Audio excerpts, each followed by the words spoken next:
Welcome to the bold analysis, ladies and gentlemen. Today is the 8th day of June. Kenya Kwanza team dispatched different camps so that they can maximize their campaigns. William Ruto with a host of leaders are in northeastern side by Eden Duale. Musalia Mudavadi was again dispatched back to Western Kenya, and I think he's supposed to traverse parts of Busia. Alfred Mutua was sent again back to Machakos County, and by the way, Machakos, Alfred Mutua was supposed to take what percentage to Kenya Kwanza to get that state? I think it was 35%. That 35%, is it only from Machakos? Because Alfred Mutua is only campaigning in Machakos County. Then, which other team? The coastal team, I've not seen them. Maybe it's Amason Kingi and the likes. Rigathi Gachagua was dispatched to central Kenya in first ever rally that he was conducting as the running mate to William Ruto in his capacity, first as the running mate and as a leader in UDA. What would you expect? You would expect that Central Kenya leadership will then march and go with him to campaign. Central Kenya, Kenya Kwanza wing.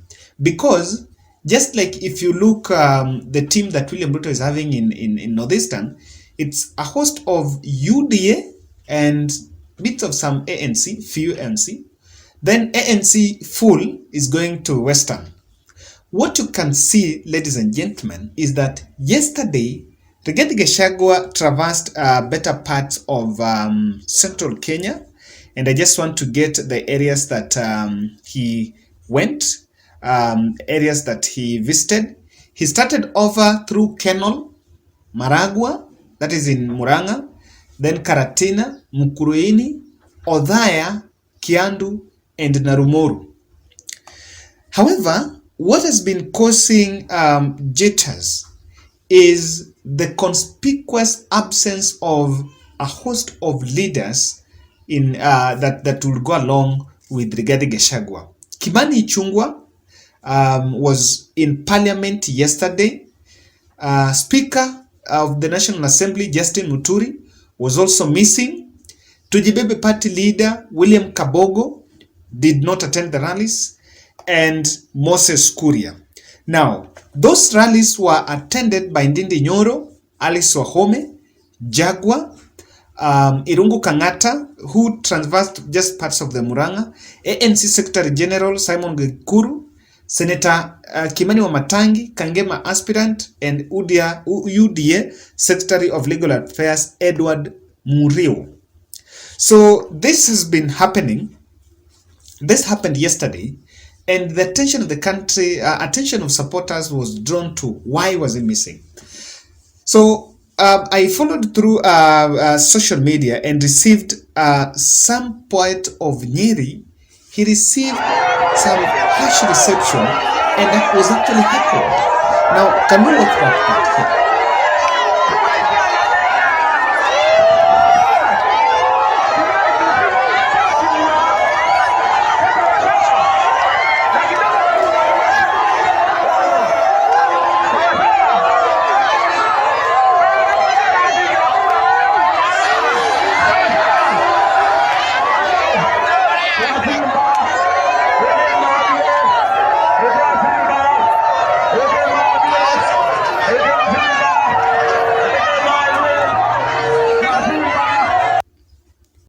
Now, if you watch that video clip, you'll realize that there was that harsh reception and they were shouting Azimio, Azimio, Azimio, Azimio. Now, what I was wondering is, could it be that this was also planned and maybe Gachagua was just receiving a double portion from some of the things that he had been doing against Martha Karua? Remember, he was being blamed to be the person that was planning these other incidences against the heckling incidences against Martha Karua. So that happened, and conspicuous leaders were missing in that campaign trail. Now, there is also another one by, is it Tuku Kiruga? I think Kiruga, who was also did not find it very easy. He's an UDA aspirant in Nyeri. And I also want us to listen to that.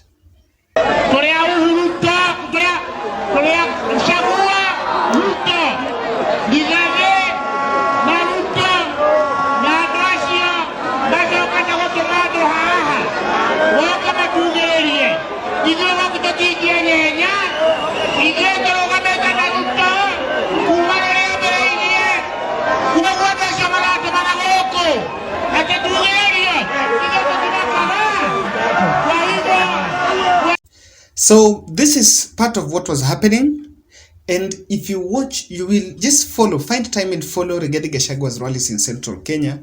They were poorly attended. The attendance was low. In fact, I was talking to a reporter, a Kabogo reporter, one of my friends, and he was telling me that the truth of the matter is kwamba people don't get the hype of Rigathi Gachagua.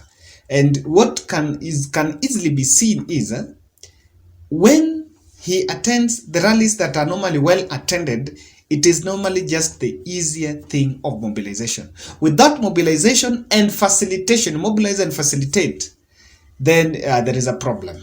Now, the question is, why do you think these leaders skipped this Central Kenya tour by Rigathi Gachagua? Because what they would expect, the attention of Azimio and even their supporters was on how Rigathi Gachagua was going to be received in Central Kenya, vis-a-vis the kind of reception that Martha Karua received.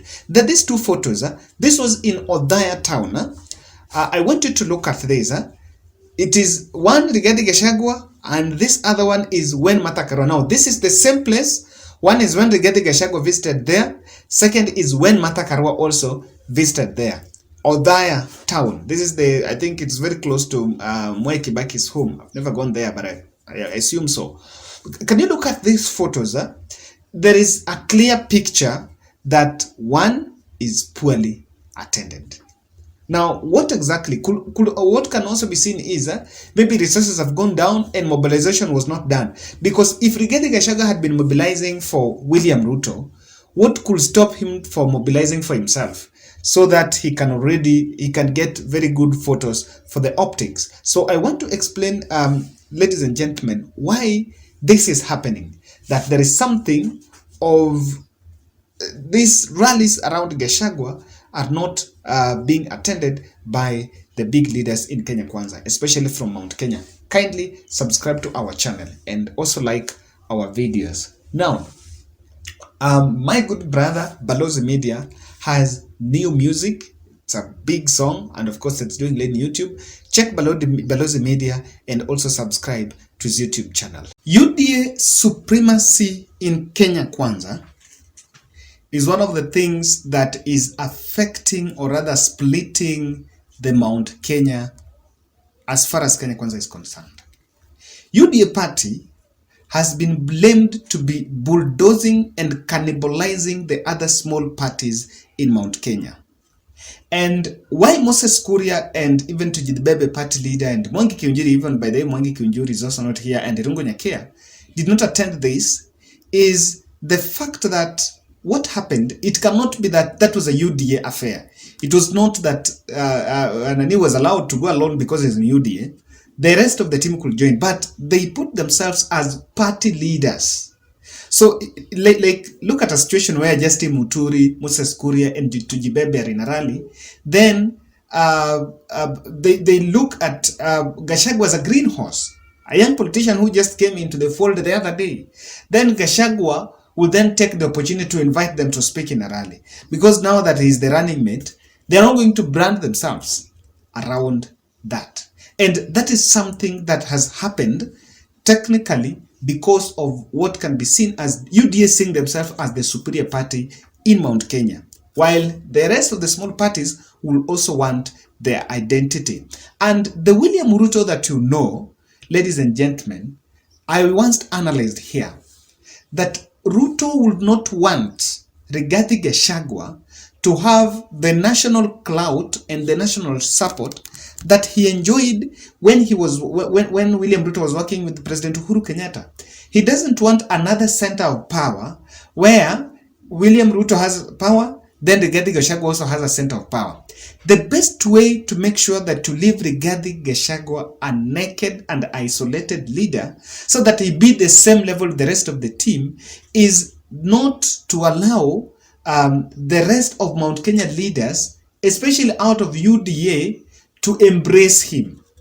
It is by making that Justin Muturi, Moses Kuria, and Kabogo, and even Mwangi Kiunjuri are not coalescing around Rigathi Gachagua. They have known for one that if they give Rigathi Gachagua those powers and they now embrace him and trust him as the leader of Mount Kenya, most likely what is going to happen is that Rigathi Gachagua is going to bulldoze them. But that will be the longer script of Deputy President to make sure that he remains the kingpin. It doesn't, Rigathi Gachagua does not form another center of power. Try to imagine a situation where all of these leaders will go there, then they receive very good reception and the photos come out there. They will then start bragging that we have the numbers. And that is not something, that is something that William Ruto will not see. This whole issue of them skipping the rally could also be a ploy to expose Rigathi Gachagua's weakness. That they want to show Deputy President William Ruto that as much as you picked Rigathi Gachagua, he does not have the clout. Now, yesterday they did not attend. Today I was following up the rally in Meru and Tharaka Nithi. Even if Kithure Kindiki was supporting Rigathi Gachagua, honestly speaking, everyone else would skip those rallies, but Kithure Kindiki would attend. Rigathi Gachagua is heading to Embu. He is going to be received there by Cecil Mbarire and UDA aspirants, while Justin Muturi, who is the most senior leader in Kenya Kwanza from Embu, is not tagging along with him. This is a ploy by these leaders to expose Rigathi Gachagua as someone who does not have that clout. And I can tell you that the heckling videos and the low turnout that is coming out is already a fodder for the rest of this team to celebrate. And you know, for the first time, I am seeing that rally being attended by Kimani Wamatangi. And Kimani Wamatangi is vying for governor. We've always seen that most rallies that have been held even in Mount Kenya, Kimani Wamatangi rarely attends rallies outside Kiambu. Now, because of this, I could also see a situation where William Ruto presidential team organized to dispatch different teams, actually even in Kisii, Nanok, and is also holding some meetings with the Kisii leadership, Kisii aspirants there. But in that strategy, they decided to lock out Moses Kuria and William Kabogo because of the complicated Kiambu race. Maybe William Ruto has asked the team to coalesce around one candidate and bring one candidate, but they failed. So UDA do not want them to embrace them. So what you need to do is you just isolate the two, but also tell Kimani Ichungwa to not also to attend so that it will be seen as a wider thing. But while behind the scene, they just want to isolate Moses Kuria and Rigathi Gachagua. Now, this is my punchline. Someone was telling me that in power sharing deal at Kenya Kwanza, when the document was out, the other regions were given positions with what they bring on table, what they get. So apparently, what is also in Mount Kenya is that William Ruto is going to share power, or rather is going to share government with Mount Kenya leadership depending on the number of votes that your county brings on table. Yes. So if Kiambu brings 60%, they have the largest share of government. If Nyeri brings 80%, they have the largest share. Whatever is supposed to go to Mount Kenya will go in order of the number of votes that you bring. Now, this will inform why Kiambu leadership, like Moses Kuria and the rest, first, they are going to the ballot. Because if the government, if Kenya Kwanza forms government and they lose those governors seats, maybe they lose to Wamatangi, but they bring a good number to the William Ruto's presidential ballot, then they are likely to benefit from the government of the day. But apparently, because they know that Rigathi Gachagua is going to traverse Kirinyaga and the rest of the counties, they don't want to boost that so that maybe other counties brings more votes. That is something that is on table. In the fullness of time, you will come to realize that, of course, even the power sharing deal was in Mount Kenya, it was dished depending on the number of votes that your county will bring to to Deputy President William Samoei Ruto. Rigathi Gachagua lastly is facing a challenge called obsession against independent candidates. Can you listen to what he said in Kericho? Watu ya independent wawache mambo mingi. Wakuja, hii serikali ni kubwa. Tuwatafutie nafasi. Wengine wakuwe mabalozi, wengine wakuwe ma-PS, wengine wakuwe nini. Hapa mchagulie William Ruto jeshi ya UDA. Mtachagua namna hiyo? Ya mwisho tukubaliane. Tarehe 9 nyinyi hamlali, sisi tutaamuka saa 7. Sisi tulale kidogo kwa sababu tumechoka sana na hii kijana yenu. Sisi tutaamuka saa 7. Nyinyi hamlali. Tumekubaliana? Wangapi tumekubaliana watu ya Kericho walali?